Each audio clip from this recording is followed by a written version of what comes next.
ನಮಸ್ಕಾರ ಸ್ನೇಹಿತರೆ. ಒಂದು ಕಾಲವಿತ್ತು, ಮದುವೆ ಅಂದರೆ ಜೀವನದ ಒಂದು ಅನಿವಾರ್ಯ ಭಾಗ ಅಂತ ಅವಾಗ ಹೇಳ್ತಿದ್ರು. ಆದ್ರೆ ಇವತ್ತಿನ ಜನ್ರೇಷನ್ ಬದಲಾಗೈತಿ.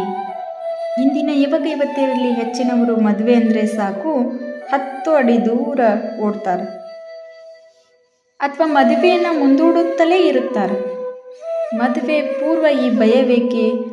ಅಷ್ಟಕ್ಕೂ ಇಂದಿನ ಯುವ ಜನತೆಗೆ ಮದುವೆ ಬೇಡವಾಗಿದೆಯೇ ಅಥವಾ ಮದುವೆ ಎಂಬ ವ್ಯವಸ್ಥೆಯ ಮೇಲಿದ್ದ ನಂಬಿಕೆ ಕಡಿಮೆಯಾಗುತ್ತಿದೆಯೇ? ಬನ್ನಿ, ಇಂದಿನ ವಿಡಿಯೋದಲ್ಲಿ ಇದರ ಹಿಂದಿರುವ ಅಸಲಿ ಕಾರಣಗಳೇನು ಅನ್ನೋದನ್ನು ಇಂಟ್ರೆಸ್ಟಿಂಗ್ ಆಗಿ ಚರ್ಚೆ ಮಾಡೋಣ. ಇಂದಿನ ಯುವ ಜನತೆ ಮದುವೆಯ ಬಗ್ಗೆ ಹಿಂದೇಟು ಹಾಕಲು ಕೆಲವೊಂದು ಕಾರಣಗಳನ್ನು ನಾವು ನೋಡ್ಬೋದು. ಸ್ವಾತಂತ್ರ್ಯ ಮತ್ತು ಕರಿಯರ್. ಹಿಂದಿನ ಕಾಲದಲ್ಲಿ ಮದುವೆ ಆದಮೇಲೆ ಜೀವನ ಅಂದ್ಕೊಳ್ತಿದ್ರು. ಆದರೆ ಈಗಿನವರು ಮೊದಲು ಸೆಟ್ಲ್ ಆಗಬೇಕು, ಓದಬೇಕು, ಪ್ರಪಂಚ ಸುತ್ತಬೇಕು ಅಂದ್ಕೊಳ್ತಿದ್ದಾರೆ. ಅವ್ರಿಗೆ ತಮ್ಮ ವೈಯಕ್ತಿಕ ಸ್ವಾತಂತ್ರ್ಯವನ್ನು ಬಿಟ್ಟುಕೊಡಲು ಇಷ್ಟವಿಲ್ಲ. ನಂತರ ಹೆಚ್ಚಾಗುತ್ತಿರುವ ವಿಚ್ಛೇದನಗಳು, ಇದು ಕೂಡ ಅವರ ಮೇಲೆ ಹೆಚ್ಚಿನ ಪರಿಣಾಮವನ್ನು ಬೀರ್ತೈತೆ ಅಂತ ಹೇಳ್ಬೋದು. ತಮ್ಮ ಸುತ್ತಮುತ್ತ ನಡೆಯುತ್ತಿರುವ ವಿಚ್ಛೇದನಗಳು ಅಥವಾ ಮುರಿದು ಬೀಳುತ್ತಿರುವ ಸಂಬಂಧಗಳನ್ನು ನೋಡಿ ಯುವ ಜನರಲ್ಲಿ ಒಂದು ಭಯ ಶುರುವಾಗೈತಿ.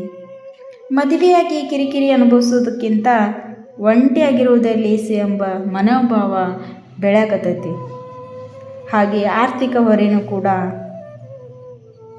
ಇವತ್ತಿನ ದಿನಗಳಲ್ಲಿ ಒಂದು ಮದುವೆ ಮಾಡುವುದಂದ್ರೆ ಲಕ್ಷಾಂತರ ರೂಪಾಯಿ ಖರ್ಚು ಮಾಡಿ ನಂತರ ಕೆಲವೊಂದು ಜವಾಬ್ದಾರಿಗಳನ್ನು ಹೊತ್ಕೊಂಡು ಮಕ್ಕಳ ಶಿಕ್ಷಣ, ಈ ಎಲ್ಲ ಆರ್ಥಿಕ ಸವಾಲುಗಳನ್ನು ಎದುರಿಸಲು ಇಂದಿನ ಯುವಜನತೆ ಮಾನಸಿಕವಾಗಿ ಸಿದ್ಧರಿಲ್ಲ. ಬದಲಾದ ಜೀವನ ಶೈಲಿ. ಸೋಷಿಯಲ್ ಮೀಡಿಯಾ ಜಗತ್ತಿನಲ್ಲಿ ಎಲ್ಲವೂ ಪರ್ಫೆಕ್ಟ್ ಆಗಿರಬೇಕು ಅನ್ನೋ ಹಂಬಲ. ಸರಿಯಾದ ಜೊತೆಗಾರ ಸಿಗುವವರೆಗೂ ನಾನು ಕಾಯ್ತೀನಿ ಅನ್ನೋ ಬರದಲ್ಲಿ ಈಗಿನ ಯುವಜನತೆಗೆ ವಯಸ್ಸಾಗೋದೇ ಮರೆತು ಬಿಟ್ಟಿದ್ದಾರೆ. ಮದುವೆ ಅವಶ್ಯಕವೇ? ಹಾಗಾದರೆ ಮದುವೆ ಬೇಡವೇ? ಖಂಡಿತ ಇಲ್ಲ. ಮದುವೆ ಅನ್ನೋದು ಕೇವಲ ಒಂದು ಸಂಪ್ರದಾಯವಲ್ಲ, ಅದು ಇಬ್ಬರ ವ್ಯಕ್ತಿಗಳ ನಡುವಿನ ಒಂದು ಬ್ಯೂಟಿಫುಲ್ ಜರ್ನಿ. ಒಬ್ಬರಿಗೊಬ್ಬರು ಆಸರೆಯಾಗಿ, ಕಷ್ಟದಲ್ಲಿ ಜೊತೆಯಾಗಿ.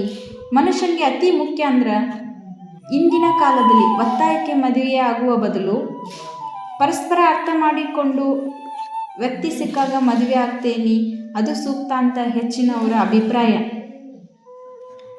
ಸ್ನೇಹಿತರೆ, ನಿಮ್ಮ ಪ್ರಕಾರ ಮದುವೆ ಅನ್ನೋದು ಈ ಕಾಲಕ್ಕೆ ಅವಶ್ಯಕವೇ ಅಥವಾ ಒಂಟಿಯಾಗಿರುವುದೇ ಉತ್ತಮವೇ?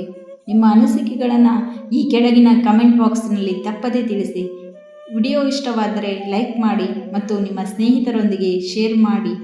ಇಂಥ ಇನ್ನಷ್ಟು ಆಸಕ್ತಿದಾಯಕ ವಿಡಿಯೋಗಳಿಗಾಗಿ ನಮ್ಮ ಚಾನಲ್ ಸಬ್ಸ್ಕ್ರೈಬ್ ಮಾಡುವುದನ್ನು ಮರೆಯಬೇಡಿ. ಧನ್ಯವಾದಗಳು.